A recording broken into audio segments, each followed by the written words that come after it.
नमस्कार, आपण पाहत आहात पुणे लाईव्ह न्यूज. पाहुयात दिवसभरातील ठळक घडामोडी. चालत्या बसमधून प्रवाशांचे दागिने चोरणाऱ्या सराईत महिला टोळीला अखेर गुन्हे शाखेच्या पथकाने जेरबंद करण्यात यश मिळवलंय. मागील काही दिवसांपासून जिल्ह्यात अशा प्रकारच्या चोरीच्या घटनांमध्ये वाढ झाली होती. पिंपरी चिंचवड पोलीस आयुक्तालयाच्या गुन्हे शाखा युनिट 3च्या पथकानं कारवाई करत महिलांची टोळी जेरबंद केली. बसमध्ये लहान मुलांना घेऊन प्रवासाचा बहाणा करत सोन्याचे दागिने चोरी करणाऱ्या महिला टोळीस गुन्हे शाखा युनिट 3ने अटक करून महिला आरोपीकडून 89,500 रुपये किमतीचे सोन्याचे दागिने आणि रोकड जप्त केली. या ताब्यात घेण्यात आलेल्या महिला आरोपीकडे चौकशी केल्यानंतर टोळीचा तपास लागला आहे. अनुराधा उर्फ पार्वती मंगेश बुद्धिनाथ वय वर्ष 30, अंजली राम बुद्धिनाथ वय वर्ष 21, राधाचरण वैद्य वय वर्ष 21, कल्पना बाला वैद्य वय वर्ष 21, श्वेता उमर वैद्य वय वर्ष 21 व जानकी अनिल वैद्य वय वर्ष 30, सर्वजण सध्या राहणार जातेगाव शिक्रापूर तालुका शिरूर, मूळ राहणार मुकुंदवाडी छत्रपती संभाजीनगर असे या महिला टोळीचे नाव आहे. त्यांच्याकडून दागिने आणि रोकड हस्तगत करण्यात आली आहे. अहिरे पाईट ठाकरवाडी येथे ठाकर समाजाची 5 घरे जळून खाक झाली. रविवार दिनांक 22 मार्च रोजी दुपारी 2 वाजता अचानक ठाकरवाडीत आग लागल्यानं घरे जळाल्याने संपूर्ण कुटुंब उद्ध्वस्त झाले. यामध्ये सोपान बबन केदारी, भोराबाई कृष्णा केदारी, ज्ञानेश्वर बबन केदारी, कृष्णा पांडुरंग केदारी, गीताबाई सावळेराम जाधव यांची घरे आणि प्रापंचिक साहित्याचे लाखो रुपयांचे नुकसान झाले असून शेळ्या, बकरे, कोंबड्या, कुत्रे त्याचबरोबर धान्य, पैसे, सोने, भांडी, गोधड्या, कपडे, भुईमुग शेंगा, मोबाईल, शाळेतील मुलांची दप्तरे, 2 व्हीलर, गौऱ्या, वैरण, सरपण, जमिनीची आणि वैयक्तिक सर्व कागदपत्रे यासह आगीमध्ये जळून खाक झाली आहे. सदर घटनेची माहिती समजताच आमदार बाबाजी काळे यांनी याबाबत प्रशासनाशी संपर्क करून मदत करण्याबाबत सूचना केल्या. बाजार समितीचे संचालक अनुराग जैत व त्यांच्या सहकाऱ्यांनी घटनास्थळी पोहोचून रोख स्वरूपात भरीव मदत केली. माजी आमदार दिलीप मोहिते यांच्या मार्गदर्शनाखाली माजी जिल्हा परिषद सदस्य शरद भाऊ बुट्टे मित्र परिवाराने नुकसानग्रस्त कुटुंबांना किराणा किटचे वाटप करून याबाबत प्रशासनाकडून सर्व मदत मिळवून देण्यासाठी प्रयत्न करणार असल्याचे सांगितले. घटना समजल्यानंतर तातडीने घटनास्थळी विविध पक्षांच्या कार्यकर्त्यांनी हजेरी लावत मदतीचा हात दिला.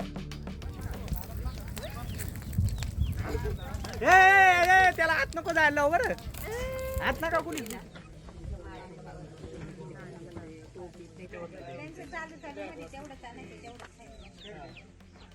विनंती करेल की या सर्व कुटुंबांना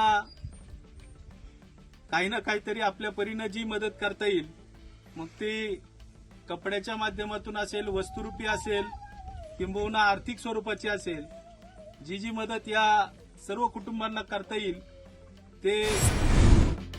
खेड व आंबेगाव तालुक्यातील शेतकऱ्यांच्या दृष्टीने अत्यंत महत्त्वाचे असलेल्या कळमोडी हे धरण खेड तालुक्यातील भीमा नदीची उपनदी आराळा नदीवर असून या प्रकल्पाच्या सुधारित पाणी वापराच्या फेरनियोजनास राज्य शासनाने अधिकृत मान्यता दिली आहे. या निर्णयामुळे खेड तालुक्यातील पूर्वपट्ट्यातील गावांचा अनेक वर्षांपासून प्रलंबित असलेला पाण्याचा प्रश्न आता कायमस्वरूपी सुटणार असल्याची माहिती खेडचे आमदार बाबाजी काळे यांनी दिली. शासनाच्या या नवीन निर्णयानुसार कळमोडी प्रकल्पातून आता एकूण 6,622 हेक्टर क्षेत्राला सिंचनाचा थेट लाभ मिळणार आहे. यामध्ये खेड तालुक्यातील पूर्व भागातील गावांचा समावेश प्रामुख्याने करण्यात आला असून या दुष्काळी पट्ट्याला मोठा आधार मिळाला आहे. खरपुडी उपसा सिंचन योजना लवकरच मार्गी लागणार असल्याचे आमदार बाबाजी काळे यांनी स्पष्ट करत ते म्हणाले, केवळ फेरनियोजनच नाही तर खरपुडी येथून नियोजित असलेली उपसा सिंचन योजना देखील लवकरच मार्गी लागणार आहे. या प्रकल्पासाठी आवश्यक असणारा तांत्रिक पाठपुरावा अंतिम टप्प्यात असून लवकरच या योजनेच्या प्रत्यक्ष कामाला सुरुवात होईल. यासाठी वेळोवेळी अधिवेशनात कळमोडी धरणाचे पाणी वाटप अनुषंगाने प्रश्न उपस्थित केले असून त्याबाबत शासनाने आता निर्णय घेतल्याने आमदार काळे यांनी समाधान व्यक्त केले आहे.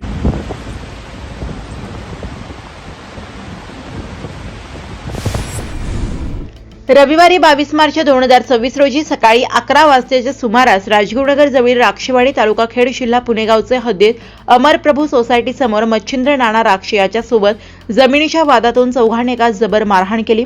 या प्रकरणी रवींद्र नारायण सांडभोर वय 45 वर्षे धंदा शेती राहणार राक्षेवाडी तालुका खेड यांनी दिलेल्या तक्रारीवरून मच्छिंद्र नाना राक्षे, अविनाश मच्छिंद्र राक्षे, अनिरुद्ध मच्छिंद्र राक्षे व एक महिला सर्व राहणार राक्षेवाडी तालुका खेड जिल्हा पुणे यांच्यावर खेड पोलिसात गुन्हा दाखल करण्यात आलाय. कोणत्याही कार्यक्रमाला आपणास ड्रोनद्वारे व्हिडिओग्राफी किंवा चित्रीकरण करायचे असल्यास त्याबाबतची परवानगी माननीय पोलीस आयुक्त कार्यालय पिंपरी चिंचवड यांच्या कार्यालयात रीतसर अर्ज करून प्राप्त करून घ्यावी, अन्यथा विनापरवानगी ड्रोन उडवल्यास कारवाई करण्याबाबतचे आदेश देण्यात आले आहेत. मानवी वस्तीवर होणारे बिबट्यांचे हल्ले रोखण्यात प्रशासन अक्षरशः अपयशी ठरले, तर दुसरीकडे बिबट्यांच्या हल्ल्यामुळे पशुपालक शेतकऱ्यांचे मोठे नुकसान होत आहे. धनगर बांधवांना याचा सर्वात मोठा फटका बसत आहे. धनगर समाजाचे बिऱ्हाड गावोगावी झोपडी टाकून तात्पुरते वास्तव्यास असते, त्यामुळे अशा झोपड्या व मेंढ्या पाळीव प्राणी बिबटे रात्रीच्या वेळी लक्ष करतात. त्यामुळे एका धनगर बांधवाने यावर नामी शक्कल लढवली आहे. त्याने चक्क 7 लाखांचा ट्रॅक्टर खरेदी केला असून त्याला 2 लाखांचा भक्कम लोखंडी पिंजरा असलेला सांगाडा तयार केलाय. त्यामुळे दिवसभर मेंढरांना खाद्याची वाहतूक करता येते आणि रात्री त्याच ट्रॅक्टरमध्ये लहान मेंढरे आणि कुटुंबाला सुरक्षित निवारा देखील करता येत असल्याचे त्याने पुणे लाईव्ह सोबत बोलताना सांगितले. बाळू बुधा करगळ करगळ. हा. गाव कोणतं? गाजीपूर, जिल्हा पारनेर. नाही, जिल्हा अहमदनगर, तालुका पारनेर. पारनेर. बरं.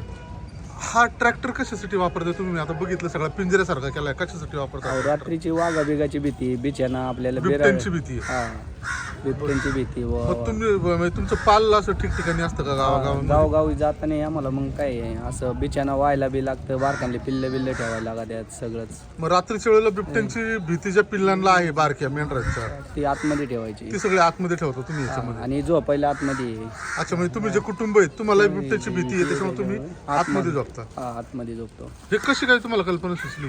ही आम्हाला एक जणांनी आयडिया दिली, मला टेलर बनवा. आम्ही अगोदर टेलर घेतला, नंतर बॉडी बनवली.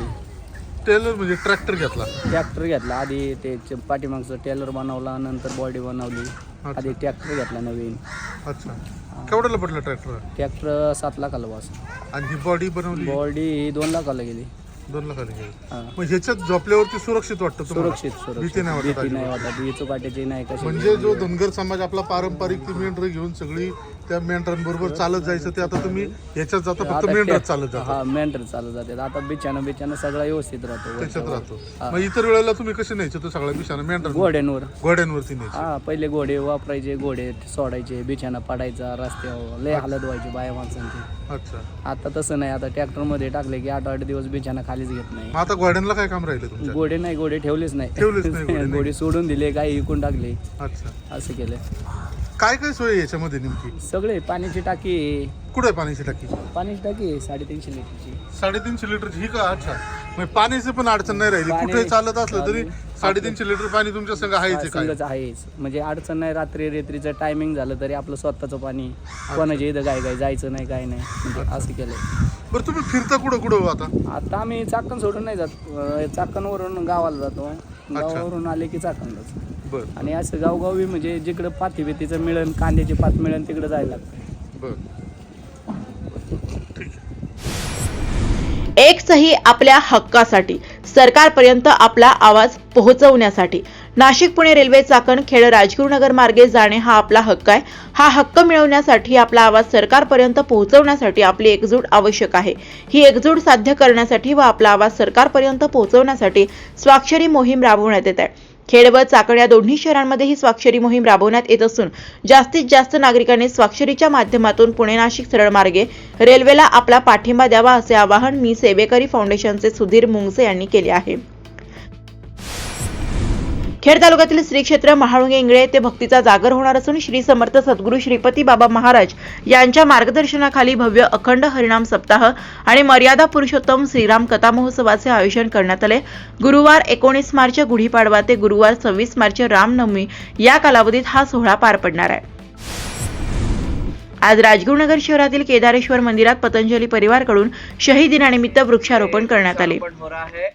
परम पूज्य स्वामी जी महाराज और उनके कार्यकर्ताओं ने लाखों करोड़ों वृक्षारोपण, वृक्षदान. क्रांतिकारक हुतात्मा शिवराम हरी राजगुरू सुखदेव भगतसिंग यांच्या हुतात्मा दिनानिमित्त राजगुरुनगर नगर परिषदेच्या वतीने आयोजित करण्यात आलेल्या विविध उपक्रमांना मोठा प्रतिसाद मिळत आहे. दरम्यान राजगुरुनगरमध्ये शहीद दिनाचे औचित्य साधून घेण्यात आलेल्या सायकल मॅरेथॉन स्पर्धेतील एक लहान चिमुकला देवांश मांजरे यांचा जवळजवळ 11 किलोमीटरहून अधिक अंतर पार केल्यानंतरचा रोमांचक क्षण पुणे लाईव्हच्या दर्शकांनी टिपलाय. विशेष म्हणजे या स्पर्धेत देवांश हा सर्व स्पर्धांकात सर्वात कमी वयाचा चिमुकला होता. या लहानग्या स्पर्धकाचे राजगुरुनगर पालिकेने देखील कौतुक केले. चिंचोशी येथे श्री हनुमान महाराजांचा उत्सवानिमित्त 350 बैलगाडे पळाले. एकूण इनाम 4,76,000 ठेवण्यात आला होता. घाटाचा राजा नंदकुमार मारुती भाडळे व किसन पोपट सोनवणे यांना घोषित करण्यात आले.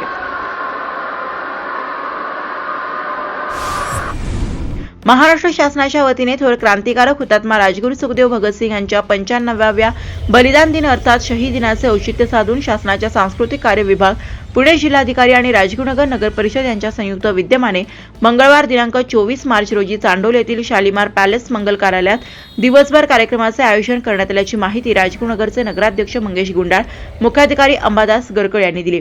वंदे मातरम गीतांच्या 150व्या सार्थ शताब्दी निमित्ताने आयोजित सांस्कृतिक कार्यक्रमात सकाळी 10 वाजल्यापासून देशाच्या स्वातंत्र्यासाठी बलिदान देणाऱ्या देशभरातील शहीद, क्रांतिकारक, युगपुरुष, ऐतिहासिक थोरांचे जीवनपट माहिती LED स्क्रीनवर पाहण्यासाठी प्रदर्शन ठेवण्यात आले.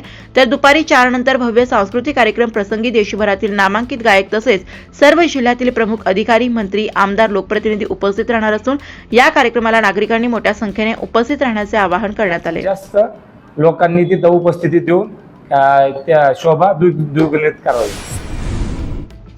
जागतिक वन दिनानिमित्त वन परिक्षेत्र चाकण अंतर्गत वन परिक्षेत्र कार्यालय चाकणच्या प्रांगणात विविध उपक्रम साजरे झाले. 21 मार्च जागतिक वन दिनानिमित्त वन परिक्षेत्र कार्यालय चाकणमधील सर्व अधिकारी, वनपाल, वनरक्षक, वनमजूर, कार्यालयीन कर्मचारी, चाकण वसुंधरा बहुउद्देशीय संस्था, Chakan rescue team member Chakan तसेच मनोहर बापू शेवकरी, अतुल सवाखंडे, पत्रकार रत्नेश शेवकरी यांच्या कार्यक्रमामध्ये सहभागी होता. संतोष कंक, वन परिक्षेत्र अधिकारी चाकण यांच्या नियोजनातून भव्य रक्तदान शिबिर कार्यक्रम पार पडला. तसेच 21 मार्च 2026 हा दिवस वन अग्निमुक्त म्हणून सामूहिक शपथ घेण्यात आली. किंवा अनावधानाने आग लावणार नाही. आज 21 मार्च जागतिक वन दिनानिमित्त खेड तालुक्यातील आणि चाकण परिसरातील सर्व नागरिकांना खूप साऱ्या शुभेच्छा.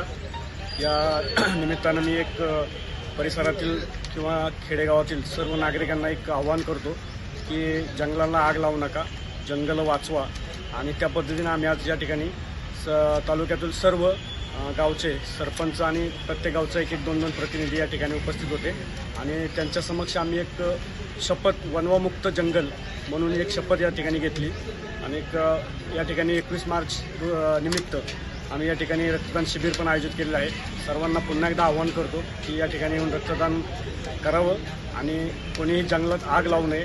वन्य प्राण्यांचं, जंगलाचं आपण संरक्षण करावं आणि वन विभागाला सहकार्य करावं, एवढीच मी सर्व तालुक्यातील परिसरातील नागरिकांना विनंती करतो. धन्यवाद. नमस्कार, आपण पाहत आहात पुणे लाईव्ह न्यूज.